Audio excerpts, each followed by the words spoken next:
I was speaking with Miranda just up there. She very kindly offered me a drink, which I declined, but I will have a big drink after I have finished speaking. Don't you worry about that.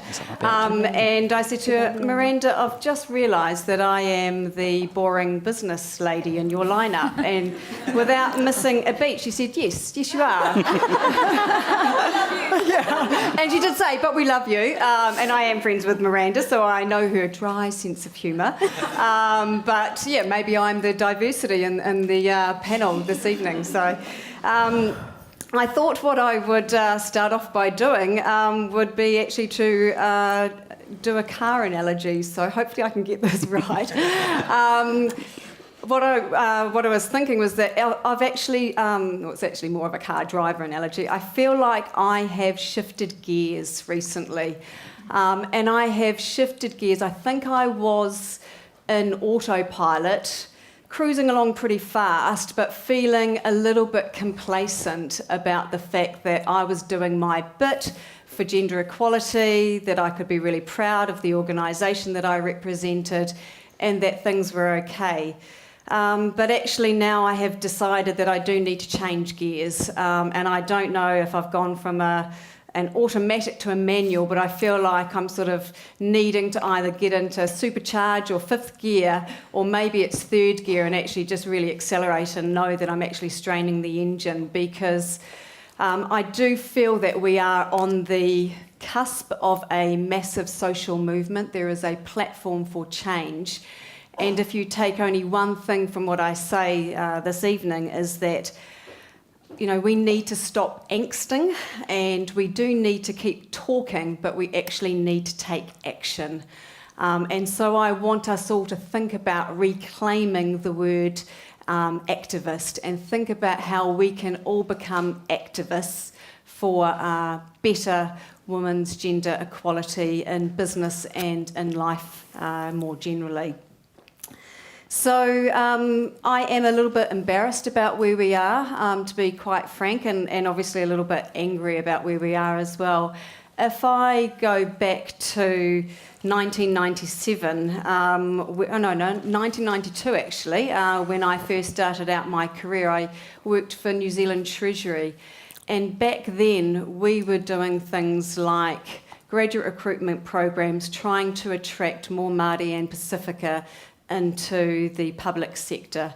We were doing things like setting up women's networks. We were looking at gender equity within Treasury. We were looking at attracting in more people from different educational backgrounds. I can remember hiring a woman into Treasury called Ingrid, who had a philosophy degree, and I thought, this is fantastic. I then went away after about 5 years and lived in the UK for probably about 16 years, and I came back in at the end of 2012. And whilst I was in the UK, I was fairly complacent as well. I worked for KPMG that entire time as a management consultant, and then also in HR leadership roles. And throughout that time, I worked for 6 partners, and 4 of them were women. And I did things like gender equity REM reviews when I was running our massive REM sort of process. And so when I came back to New Zealand, I thought New Zealand has a really enlightened approach, and so things will be amazing here. I won't have to do so much thinking around these sorts of areas. But it was like coming back to Groundhog Day. It was like being back at 1992, and I was amazed and horrified at how little progress had been made. To put that into context, when I joined Air New Zealand, we had only 16% women in our senior leadership team, so that's the top 80 women in Air New Zealand. We didn't have any women's networks in place, and I can remember my very first REM review process. Halfway through the process, I thought, oh, oops, and I can remember saying to the REM guy, so I assume we're all clean from a gender perspective. And, to his credit, he didn't sort of look negatively at me. He looked like he had some interest in this subject, but he'd never even thought to do it. And so it really felt like Groundhog Day. And then when I looked around at other corporates, we were all at pretty much what I would describe grassroots level, beginning to do all of these things that I had assumed would have been in place over all of those years. So I do think that there is a lot more work that corporates need to be doing in this space. So where are we now? So at Air New Zealand, we now have 40% women in the SLT, but that's not good enough. It should be 50%. I should have more females with me on the executive. I am the only woman on the executive at Air New Zealand. We have a 0.4% differential in terms of our equal pay for equal work, which is great, and we've taken a leadership position on that, and we publicly reported on that, and that's compared to a 9.8% average in corporate land in New Zealand. But it's not time for congratulations, because if I look at my pilot population and my engineer population, they are predominantly peopled and staffed by males. So my highest value, highest paid jobs outside of general management jobs are predominantly done by males. So I need more females to enter into those professions so that then I can have greater representation in those areas. So where to next? And my little support team that's here from Air New Zealand should be smiling by now, because I always forget that I've actually got slides, and I do have slides. I am notorious for it. So there you go, there's my introduction slide.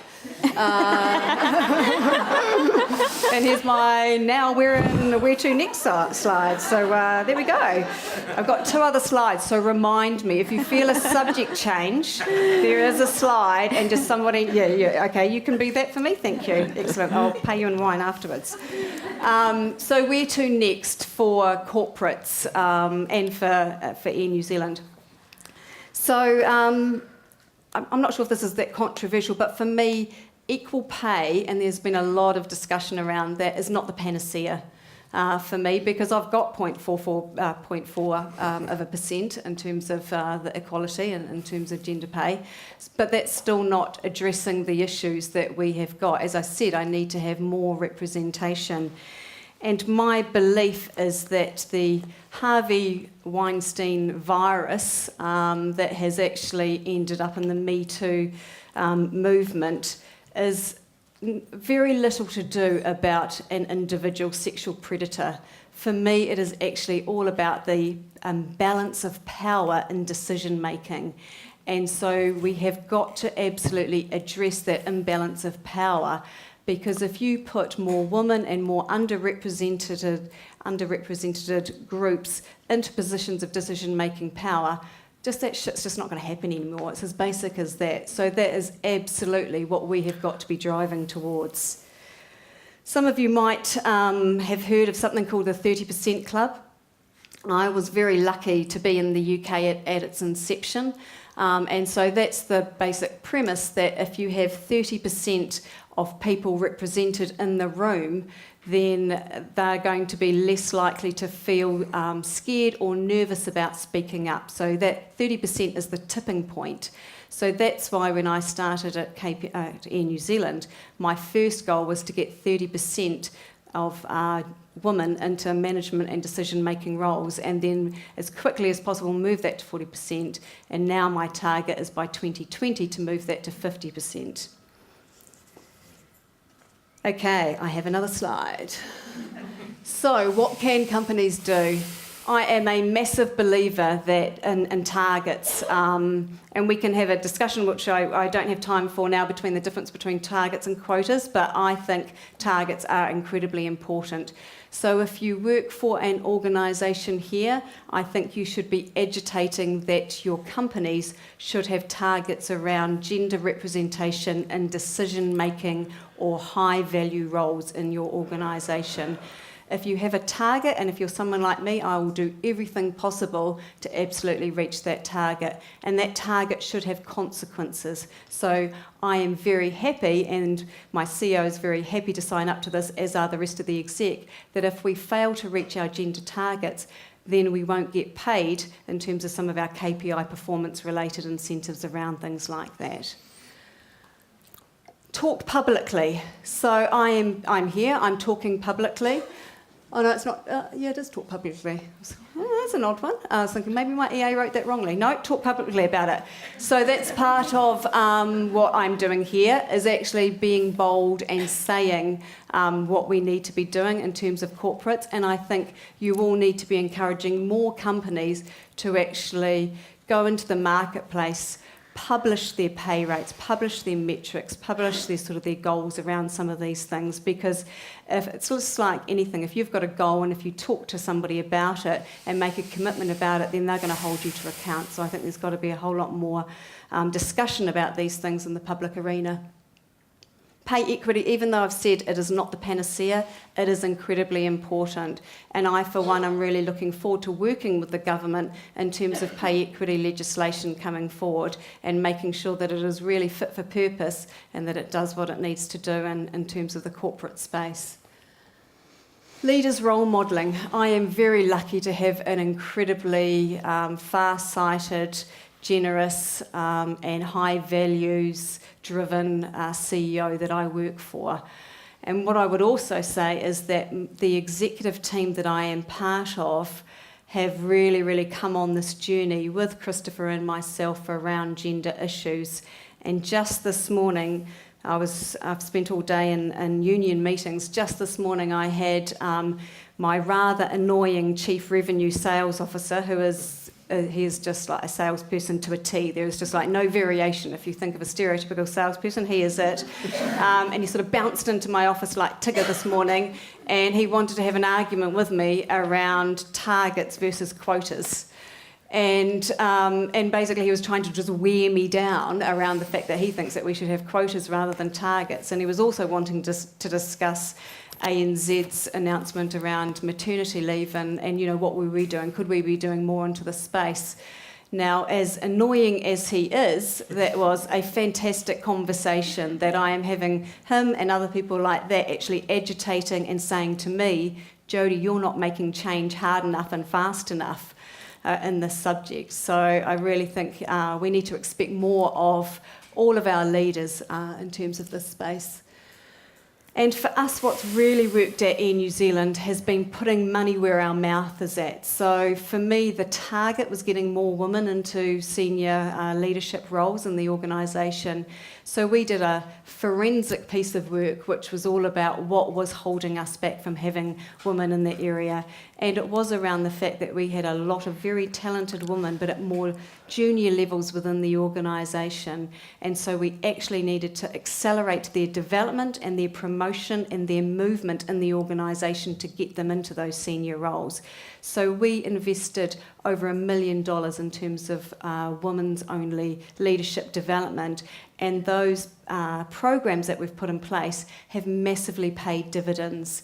So we have over 60% of the graduates of those programs have now gone into the senior leadership team. And that for me is really, really pleasing, because if you work in HR, you can either buy your talent or you can build your talent. And I would far prefer to build my talent than have to go to buy my talent, because then I'm poaching great talent from other organisations.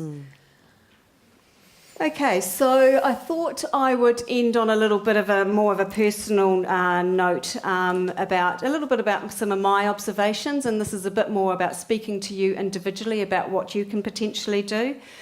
So for me, financial independence was incredibly important. I was born in 1970, and my mother was a single mother, and she was very, very lucky that she had parents who were sufficiently wealthy that they could support her, because back in those days, if you could not prove that you had independent financial means, you actually had to give up your child. And so she made a decision to keep me, and her parents were supportive of that. But eventually she got sick of living on the farm out the back of Levin, and she wanted to have a bit of a different life with her baby in tow. And so she went off to be a nanny to a man who had tragically lost his wife in a sailing accident, and they were married 6 weeks later because of societal norms and because it also provided her with a sense of security and safety for me. So that has been a very forming thing that I have had in my life. The fact that my parents talk openly about the fact that it was almost like an arranged marriage because they didn't love each other, but they have stuck it out together and they're still bickering away furiously, but pretty happy and comfortable. I call them the little hobbits because they're sort of small and harmless, so a little bit hairy. But, that have really formed me. I was just like, I'm determined to be financially independent, and also my mother has never made me feel guilty about the fact that her life changed irrevocably because of my birth, but I do feel a real sense of obligation that I actually want to really fully realise my potential so that then I can actually lead a life that she didn't get to lead herself. I have made very early on in my career decisions around balance and around outsourcing as much of the utter crap that life throws at you, so that then I could absolutely focus on myself, on my children, on my work, and on having fun. And I did that, and I recognise that many of you say, well, that's really fine for you, you're now in an executive position, and so you probably have lots of money to be able to do that. I did that very, very, very early on in my career, and I am a single mother, and there was a lot of times when money was very tight, but I still made that decision because I needed to recognise that this was a race, a long race rather than a sprint, and I needed to bring my whole self back to work, but also to every element in my life. And one of the ways that I needed to do that, particularly when I didn't have family around me, was to try to get support in terms of things like full-time nannies and other things like that. So I really want you to probably think about how do you get that balance in your life, and what sort of things do you need to invest in to give yourself the very best opportunity. I am a recovering perfectionist, if some of you will recognise that in yourselves, and one of the best things that I have done is I have given myself a break. And so I am no longer OCD. I used to have all of my books all lined up, colour-coded, by author. My house was spotless. This is the sort of upbringing that I had. My mother was almost the original Stepford wife. I just have got to the stage in my life, and I got there pretty early in my 30s when I had 3 children under the age of 4.